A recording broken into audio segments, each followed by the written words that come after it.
So we got me and Derek here. We're gonna do a shot on location at Yeah. the Boston Fish Fish Market. market. Yeah. We're gonna see what that's about while we Yep. talk about the Lord. You know, Break some bread. Break We're some gonna have some bread. good food, some Some good seafood. drink, some seafood, yeah. and we're gonna enjoy Let's go this for it. afternoon. Yeah. All right, let's see what happens. You know what you're gonna get? I have no idea, bro. Every time I come here, it's like I can't get enough. Oh wow. I don't know. Yeah, it's something else, dude. I don't know. I'm gonna get either. So much goodness. Shrimp kebabs. Ooh, we got a lot of fish. Look at this. I have to get a couple things, bro.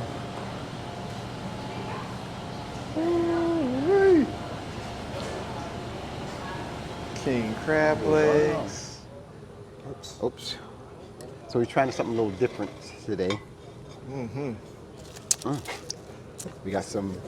We're at the Boston Fish Market. I hope that us recording and smacking doesn't do anything to the video. Oh, it's gonna make it wonderful because it's gonna be sounding how good it tastes. It can sound as good as it tastes. Yep, it's gonna sound as good as it tastes. All right. All right, let's get into this meal and a good discussion. Oh, I gotta sit down. Oh, Oh, you gotta sit down. that's good. Oh, yeah. I'm gonna put a little pepper on it though.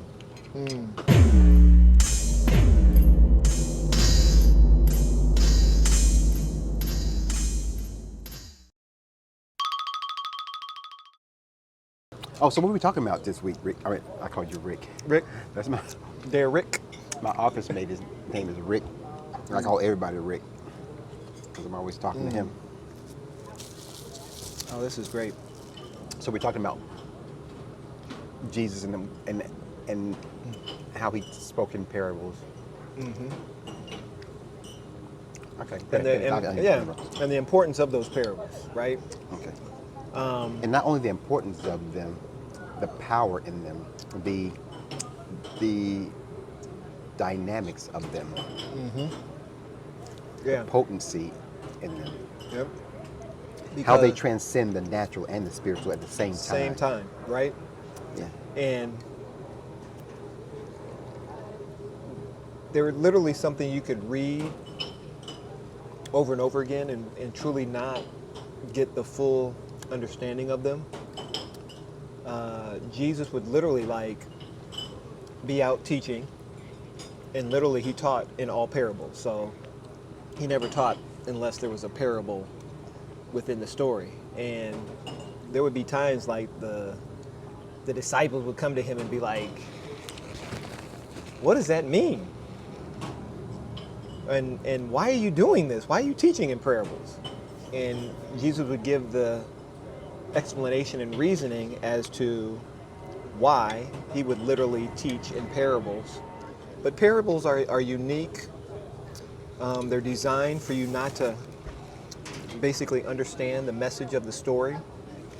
And it's only those who are chosen. It's almost like hidden treasure. It's like a treasure. There's a map to it, and only a select few can really find the gold in it. Yeah. Yeah. And I didn't really get into parable. I mean, I heard Jesus say them.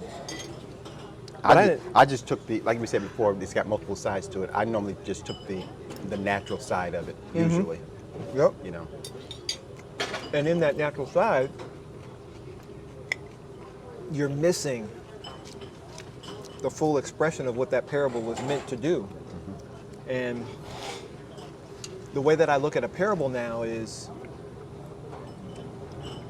Christ, one, you have the hidden message within the parable that Christ will say the parable, and then later on he actually gives you what the parable means.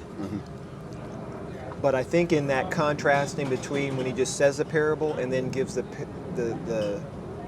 hidden meanings behind the parables, I think he's literally training his disciples' minds to see beyond the natural in order to begin to touch the spiritual. So that to me is the power of a parable, is that it's the training dynamic that takes you from one expression to the next. You know, jump into the parables, and what's cool is with Matthew, Mark, Luke, and John, each one of these guys is different. in their accounts of the same thing. So some parables, one of the authors may not write about. But I guarantee you that if you pull out each parable and put them side by side, they're going to be similar, but there's going to be one dynamic in each parable that is just slightly different, that begins to open your eyes to another dynamic. What's up, bro? Oh, not much. We have a visitor.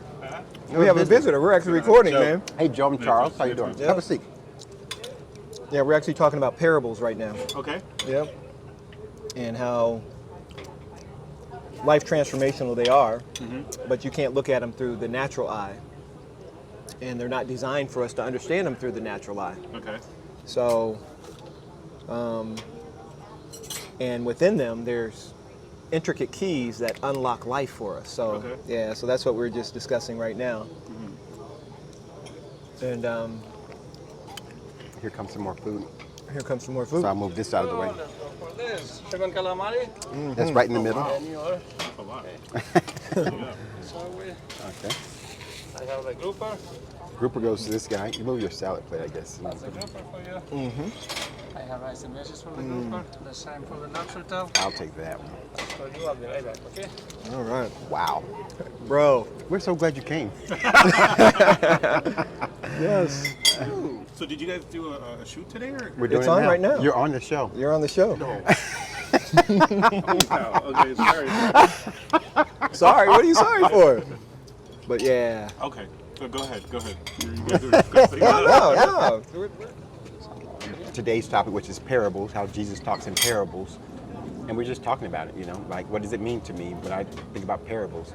And one of the key things he was saying earlier is that when Jesus talks in parables, the parables, they're so weighty. They have like multiple sides to them. They have the natural side and the spiritual side.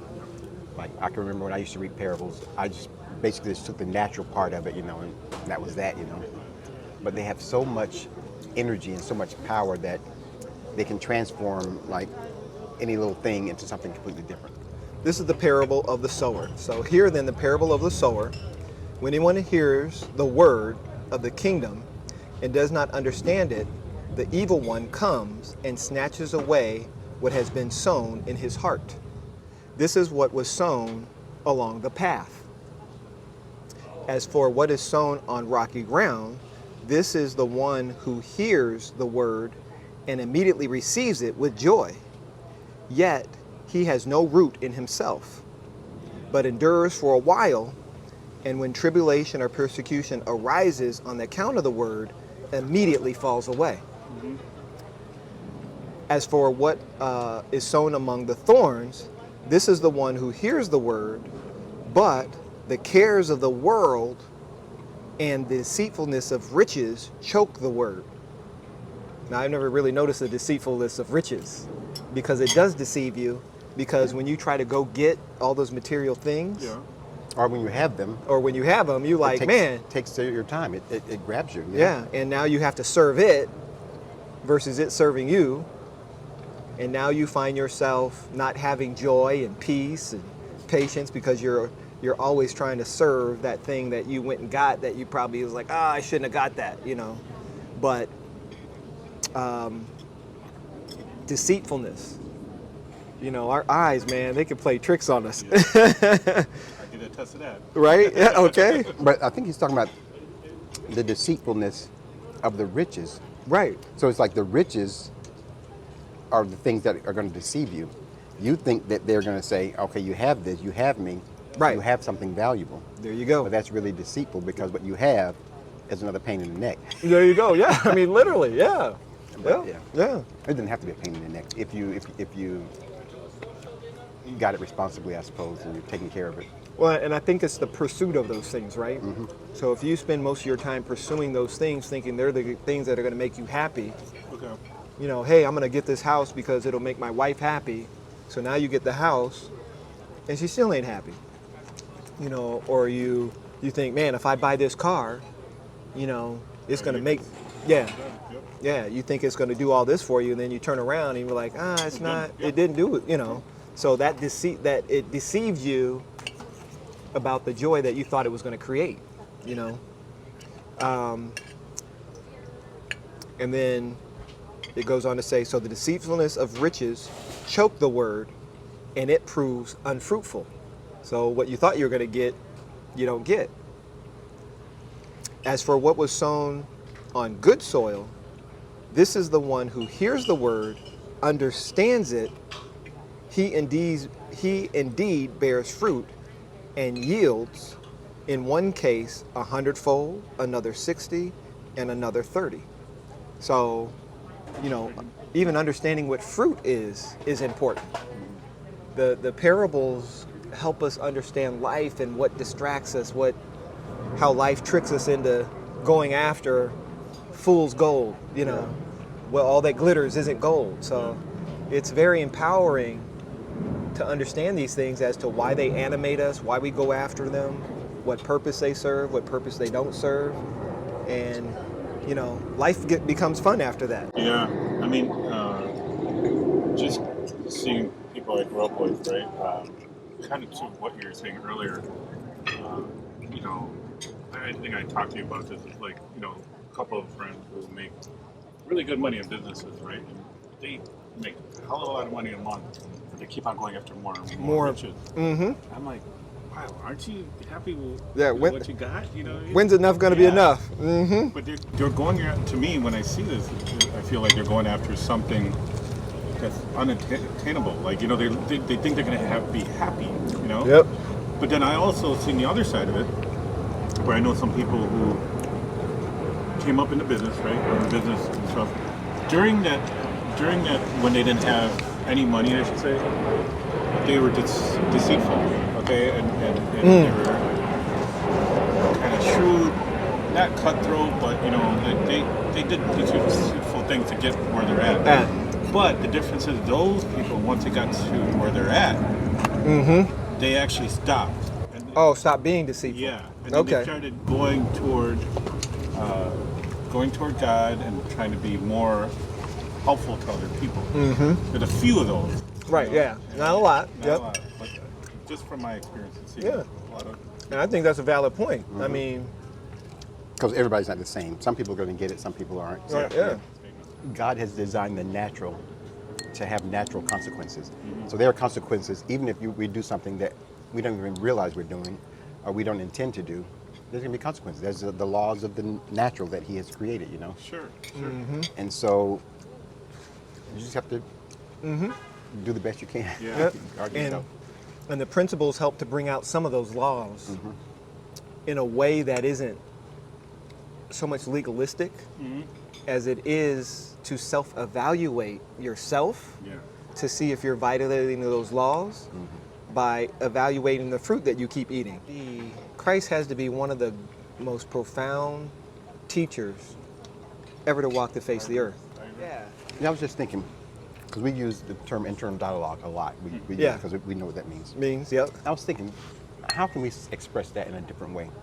And I was thinking just now that can be expressed as your true belief is what you actually really believe. Wow. Because it's how you're going to be triggered to move through life. Yeah. Whatever it is. Whatever it is. Whatever it is, it's true what you believe. We can say we have knowledge of certain things.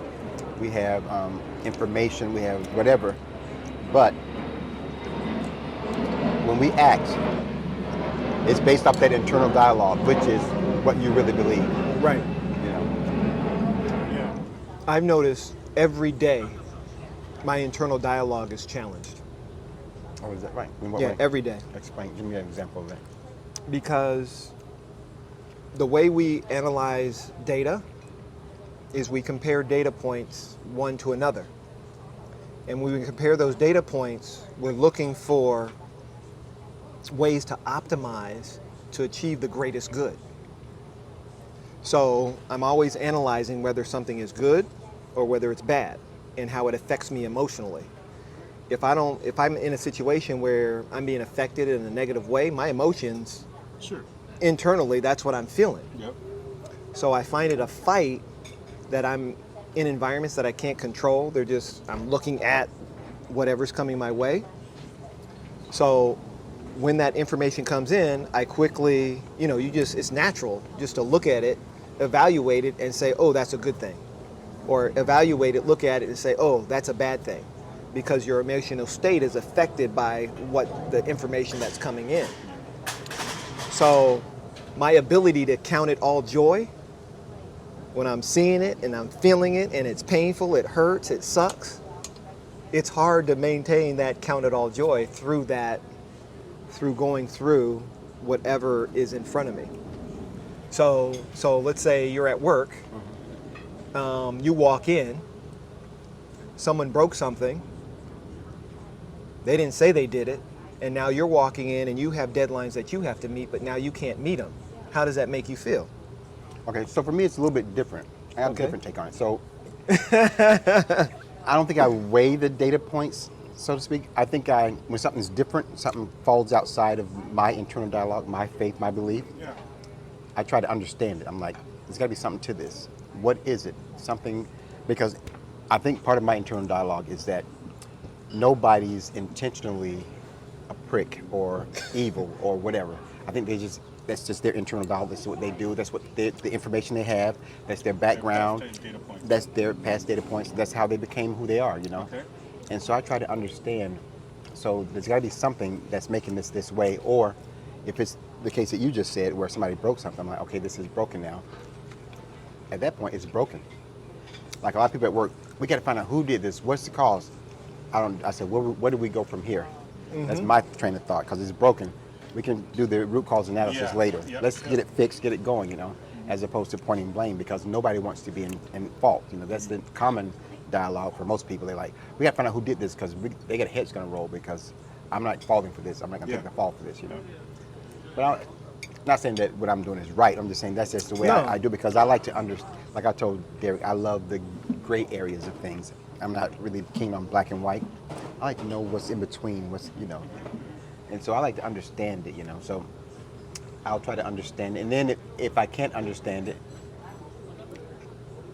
usually I get to a point where I understand it based on my belief, my internal dialogue. I'll say that this is something that, like I said, I'm here now, this is where I am. Maybe there's something for this in this moment. This is life. Let's deal with it now, handle it, and move forward, as opposed to pushing it off or sweeping it under the carpet, Yeah. because it's going to eventually have to get dealt with, Yep. So, And that's great, but you said about 30 principles that you're operating under that most people don't have 6.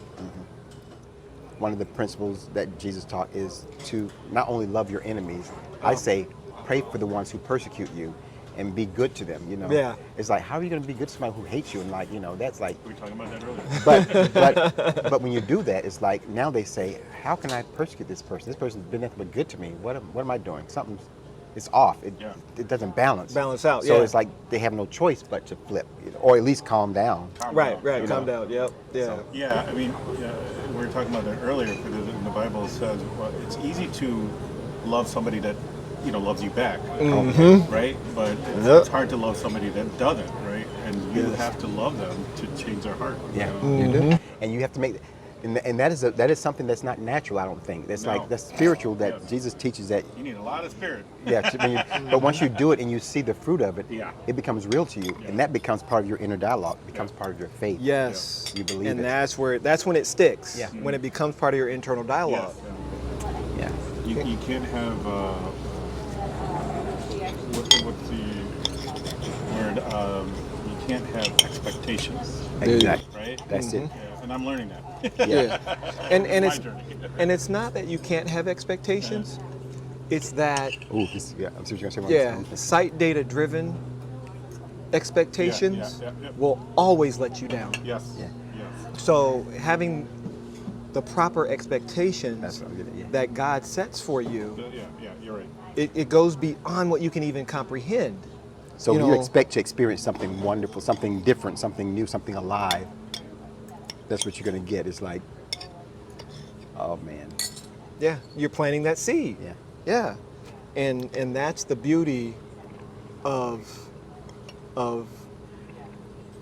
having Christ disciple you through the parables to where you understand, so you don't have false expectations that when they don't live up to that, you're totally disappointed. Because what happens, once you start doing this and you get deep into it, and your data points, your faith becomes more and more in line, your will is going to end up being God's will. God's will. There you go. And so everything is going to be right. So after hearing, talking to Derek, for a while, I mean, my perspective changed a lot. When I wake up, like if we have that, it's almost like you could have heaven on earth. If you have the different dialogue, right? And people don't realize that. Like I was just joking on Derek. I was like, I want to steal that from you. I want to be selfish. I'm going to steal that. From you, like how you walk, and but it's your perspective. You're changing your inner dialogue. Wait. So back up. So you want to steal what from him? What do you want to steal from him? That happiness, so that he walks around with, the joy. Okay, I see, yeah. I'm like, I was joking around with him about that because now that I'm happier, other people are like talking to me like, why are you so happy? What are you doing differently? Like they want to know. They're intrigued. So I just tell them. I don't push it on them. I just tell them. And I think you said something similar, but now that I'm listening to the Bible more, and like people around me are just falling into place. You know what I mean? When I was in that anger space, I had angry people around me. Yeah, it's certain energies. Like, Yeah. it's drawing it, yeah. And now that I have this, it's like people are falling into place. Derek, John, it's a beautiful thing, and it's not coincidence. You know what I mean? So when you came by, you thought we were just going to be talking? Yeah, I didn't. Because once you see it, it's like you see it everywhere. Yeah. You'll talk to a friend or a loved one, and they're talking about their life issues, and you're like, And we see that they've trapped in their own cage, and we see so clearly how you can get out of it, but you just can't say get out of it. No. You can't.